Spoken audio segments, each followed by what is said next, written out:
Hello students, in our previous video we have learnt about the graphical method for identifying functions, that is the vertical line test method. And in our today's video we will be knowing about the algebraic test for functions. So without any further delay, let us first of all know what we mean by the algebraic test.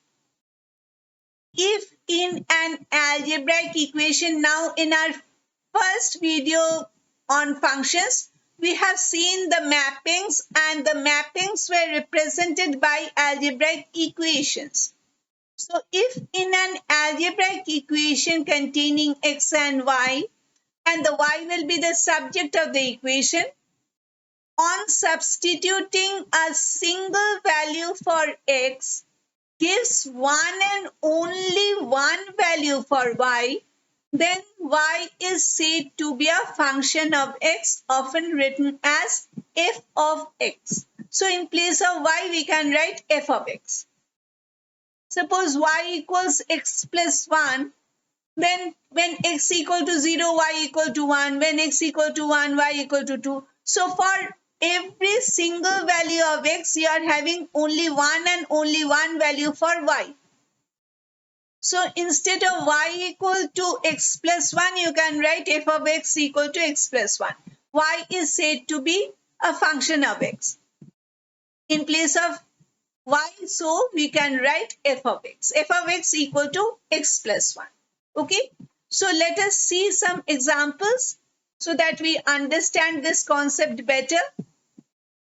Question: use the algebraic test to determine which of the following relations, okay, you just take equations, don't have to bother yourself with this term relation, are functions. The first one is y equals x to the power of 3 plus 1, and the second one is x minus 1 whole square plus y plus 2 whole square equal to 4. So let us first of all take up the first one.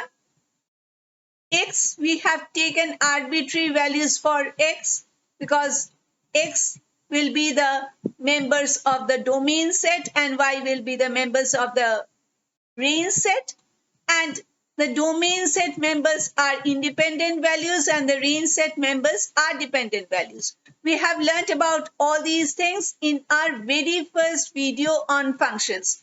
If you don't know and if you want to know more about this mapping, I'll definitely be asking you to watch my first video on functions. I'll be giving you a link of that video in the description area. Okay. So when x equal to -1 whole cube is -1 plus 1 is 0. Similarly for 0, when x equal to 0, 0 cube plus 1 is 1. 1 cube plus 1 is 2 and 2 cube is 8 plus 1 is 9. So you see, for every value of x, for one value of x, you are having only a single value of y. You can take any value for x and you will always be seeing that you are having only one value for y. Hence, this is a function. Y equals x cube plus 1 is a function, and we may write it as f of x equal to x to the power of 3 plus 1. Okay. Coming to the subpart B. Over here also we will be taking arbitrary values for x and we will be computing the y values. So for that we have to make the y the subject of this equation. That is what I have done. And okay, if you want to see how did I get to this equation, I have taken this to this side, or I have subtracted x minus 1 whole square from both the sides. So we have y plus 2 whole square on the left hand side, and on the right hand side we have 4 minus x minus 1 whole square.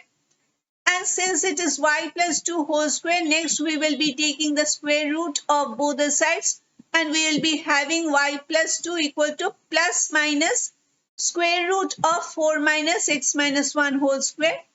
And then we subtract 2 from both the sides. So we will be having only y on the left side, it becomes the subject of the equation. Y is equal to plus minus square root of 4 minus x minus 1 whole square minus 2. Okay. So now when we take the x value as negative 1 and negative 1 added together is negative 2. Negative 2 whole square is positive 4. 4 minus 4 is 0. Square root of 0 is 0. And it is plus minus 0, which is equal to 0 minus 2. It is minus 2. Okay. Now, this x value of negative 1, for this negative 1, we are having only one value of y. But let us take up some more values of x and let us see if we get a single value of y in every case. So when x equal to 1, what happens? When x equal to 1, 1 minus 1 is equal to 0. So 0 square is 0 and 4 minus 0 is 4. Square root of 4 is 2. So it will be plus 2 or minus 2. If we take plus 2 and minus 2 added together will be giving us a 0. 0 will be the value of y. And if we take minus 2 when added to another minus 2 will be giving us a total of negative 4. So this will be the value of y.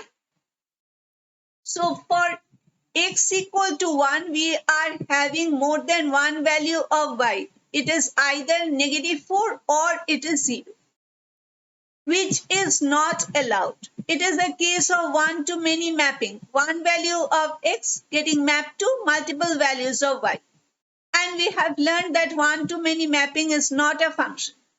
For this value, 3x equal to 3, 3 minus 1 is 2 and 2 square is 4, 4 minus 4 is 0. So again, you get a single value. For y, it is negative 2. But even if for a single value of x, you have multiple values of y, you cannot consider that mapping as a function. So this is not a function. You can take other values of x also. You will be seeing that you are having more than one value of y. These are the special cases, negative 1 and positive 3. For these, this part is either becoming 0. No, it is not becoming 0. It is becoming 4. So 4 minus 4 is becoming 0. So square root of 0 is giving us a 0. That is why we are getting only a single negative 2 as the value of y, because we are not getting anything from this square root part.